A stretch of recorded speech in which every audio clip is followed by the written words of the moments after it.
Welcome to the Tick Tock Podcast. The clock is always ticking, so let's synchronize our watches and dive in. I'm your host, Callie Brigham, and I'm here to help you make time for what matters.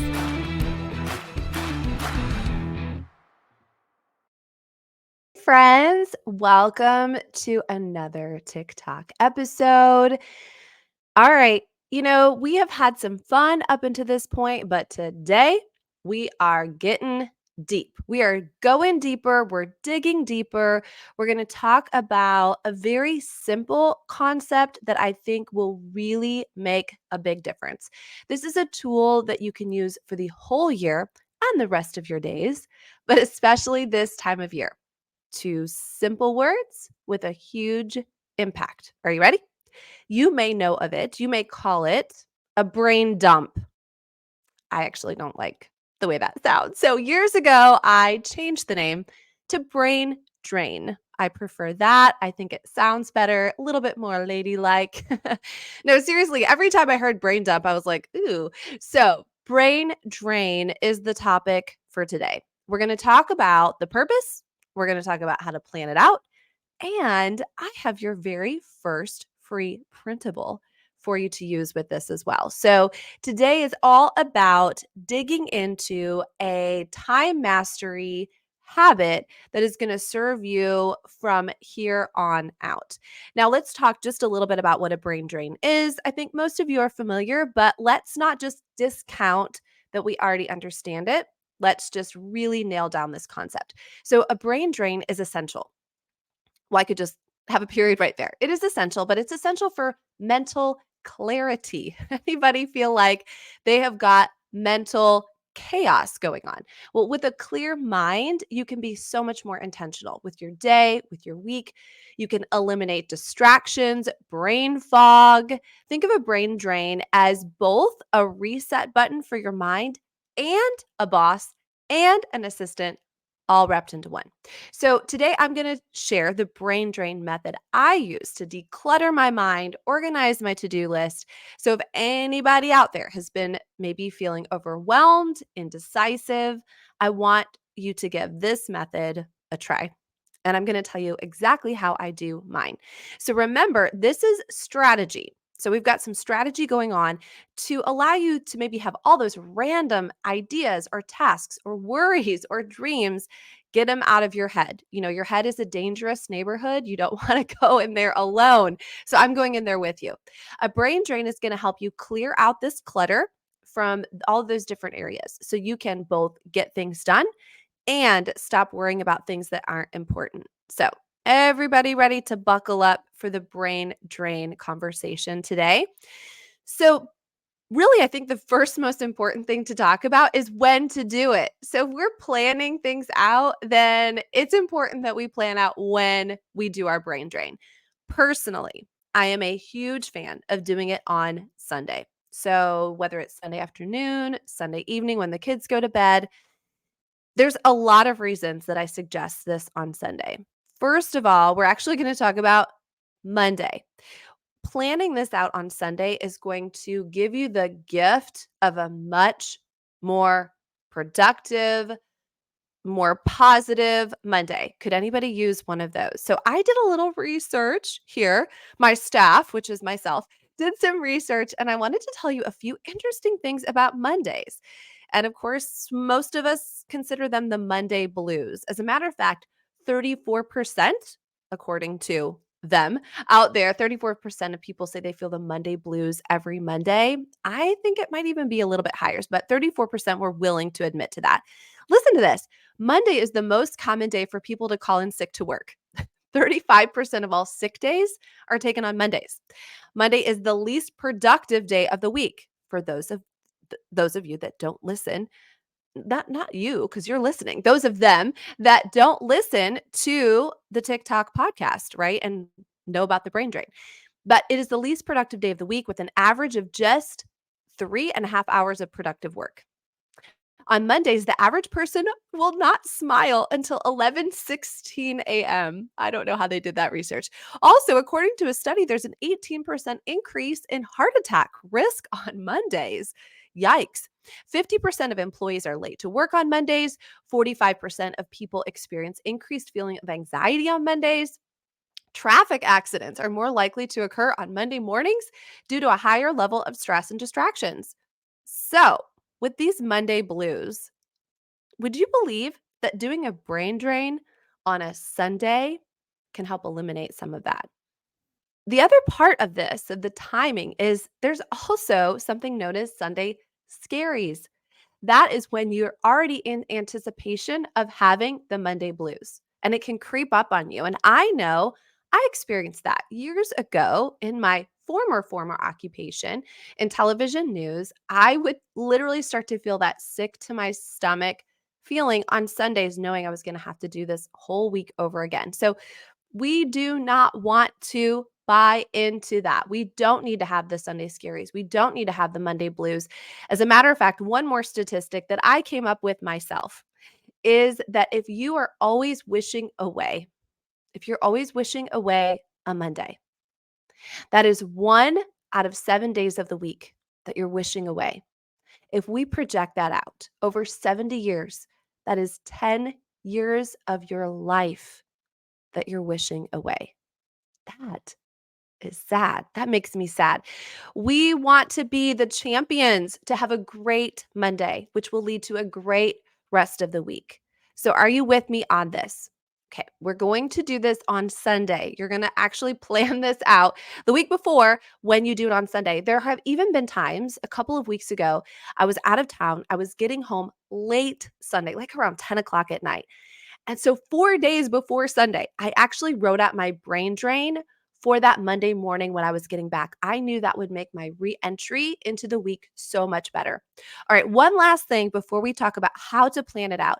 I just want to remind you that in my experience, this brain drain is for the week. Now, you can do a brain drain any time that you need to. It is a great re-entry habit. We'll get to that as we talk about January and re-entering the real world after the holidays. But this in particular is a week long time management strategy. So, how we start to plan it out, and I will have these tools for you. I'm going to put them in the show notes so that if you want a beautiful brain drain, you can have one that you print out or use digitally. It's totally up to you. But the brain drain starts by writing out a list in no particular order. This is where the drain comes in. All right. You're opening up that plug and you're letting everything out. You write down everything that comes to your mind without filtering yourself. We're going to eventually prioritize that list so you know what to work on when.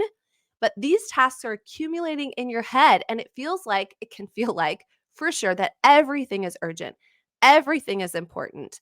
And the way I used to think about this is that everything had to get done on Monday. I would make my list and then be like, oh, I don't know if I could do it all. It's too much. Well, that's because I was making my list and I wasn't taking the next step that we'll get to. A brain drain gives you a better look at what's important and what's not. And after you do this, you may even find that you've written down things that you might not even need to worry about until a later date. They've just been all up in your head. So, this brain drain is going to give you permission to set aside shoulds. Shoulds are those things that you feel pressured to do or you should do, but maybe you never seem to get around to doing them. So this brain drain is going to let you see what shoulds you're holding on to so that you could maybe let them go. And we will talk about these shoulds in future podcasts. Okay, so you have all that's going on in your head and you're going to get it down on paper. The physical act of doing that already should start to give you a little bit of peace. The only exception to that is when your brain drain is so extensive that this starts to give you anxiety, and we're going to address that in future times as well. But for today, we're going to pretend like this is just an average week with an average number of tasks on your list. Now, you can do this digitally. As I mentioned, you can do this on paper, and I hope that you will grab the free brain drain printable worksheet. It's 6 pages that you get for free. I put it in the show notes. Just grab that for you to make it easier. So again, don't filter yourself. Don't second guess whether something should be on the list or not. The goal is to clean out the nooks and crannies of your brain. I make two categories when I initially start my brain drain. I have a category for personal and I have a category for professional. So the personal things could be, what are appointments that I need to make, such as a dentist appointment for my kids, such as making an appointment for the dog groomer, which, note to self, my shaggy little Pippa needs a dog grooming appointment, right? So I'm already starting to think of my brain drain. Maybe it's things like grocery shopping, maybe it's organizing, cleaning, laundry. All of that falls into personal. Maybe it's packing for a trip, maybe it's the holidays, so it is Christmas shopping. That all goes on your personal list. The next thing is your professional list if you have some type of job or service or business that you run. So, this is going to be maybe appointments that you have this week. This is going to be things that you need to do to promote your business. Maybe it's social media that you're going to need to do. What's due in your business? What's a priority this coming week? What work tasks you want or need to do? And again, if there's anything miscellaneous, whether it's getting gas, you guys know there's a lie out there that things will be easier later and they're not. So put that on your list. Maybe it's your budget. All of those things are going to fall into your personal or your professional category. Once you do that, you're going to take one last glance over the list. And this decision-making time is, do I do it or does someone else do it? So you're going to decide there's a third category. So you'll see on my printable, I have three categories: personal, professional, delegation. So could someone else do this task? Could this be assigned? Maybe it is laundry or dishes. Maybe this is a family affair. So this is going to be this kid's week to do that, or this child's task to add to that. Maybe you do have an assistant. I love my Sunday brain drain that gets to put things in my great assistance category because it's off of my mind, it's off of my plate. I've released it, and now I know that it's something that I'm going to delegate. We will have many future episodes on delegation. I'm a big fan of John Maxwell when he talks about this. If someone can do the task 70-80% as good as you, delegate that puppy. So that's the third category. Is there something that someone else can do this week? It could even be that maybe your husband on the way home stops and gets the grocery delivery that you have, ready to go. Anything like that can be delegated. And then the last category that I have on my brain drain is a meal plan category. All right. So I just feel like at your baby shower, no one tells you you're going to be feeding people for the rest of your life. And I don't even mean like physically feeding them those first couple of years, a lot during the day. But after that, kids like snacks and they like breakfast and lunch and dinner. And when I was single or even newly married, I mean, it was fine if I just opened a can of corn for dinner, but apparently families don't tend to like that. So a meal plan is essential. I will tell you this little tip. When the kids were really little especially, I would rotate the same breakfast. So for example, every Monday morning would be oatmeal. Every Tuesday morning would be cereal. Every Wednesday morning would be eggs. And I don't remember if that's exactly how it was, but we had a breakfast rotation that I did not have to rethink about every single morning. What's for breakfast? What's for breakfast? And it just became this rhythm that was very easy. Now, my kids are funny. They like to have a main. All right. That's just what they call it. They like to have a main. For some reason, they're kids that tend to not want like a sandwich. They want a main. They'll say, "What's my main?" So what we've actually done is I try to make enough, or whoever's making dinner makes enough dinner that we have leftovers. They do like leftovers. That we have leftovers for the next day for their lunch. So if we make Indian food that night with rice and chicken and whatever, we make enough so that they can put in a little container that night after dinner their Indian that they're going to have the next day at lunch for their main. I know, they're funny. So meal planning has got to be part of my brain drain. And for me, again, because I'm just sharing my own personal perspective, on Sundays, I will make sure to ask the family, what dinners do you want this week? And we mostly have a rotation of dinners too, Monday through Thursday or Friday. Then based on that, Again, I'm getting ahead of myself because I'm going to put this in my weekly plan sheet, but I am getting these meals down and deciding what that looks like. We then do a grocery pickup order. That's just what works for our family. I get that in either Sunday night or Monday morning. And then on the way home from school or work, whoever that is on Monday grabs the groceries for the week. That just works for us. Click, click, click. Good to go. I don't have those walking around the grocery store with hunger pains or not knowing what in the world I'm supposed to get. And it probably, well, it doesn't probably, it for sure saves us time and money by doing that. Again, that's just what works for us. So then strategically, I know for that week what my meal plans look like based on the week ahead. You could even put in your meal plan that you are going to pick up dinner from somewhere or go out to dinner from somewhere. Nobody said every meal has to be home cooked by you. Maybe you have a food delivery service, like one of those ones out there where they send you the box and you've got that for that week. Perfect. Again, maybe there is a drive through that you go through. You just want to make sure that you've got all of that itemized for the week. All right, so we have our 4 categories. We've got our personal, we've got our professional, we've got our delegated category, and we've got our meal plan category. Once we have all of those things, and let me tell you about how long this is going to take.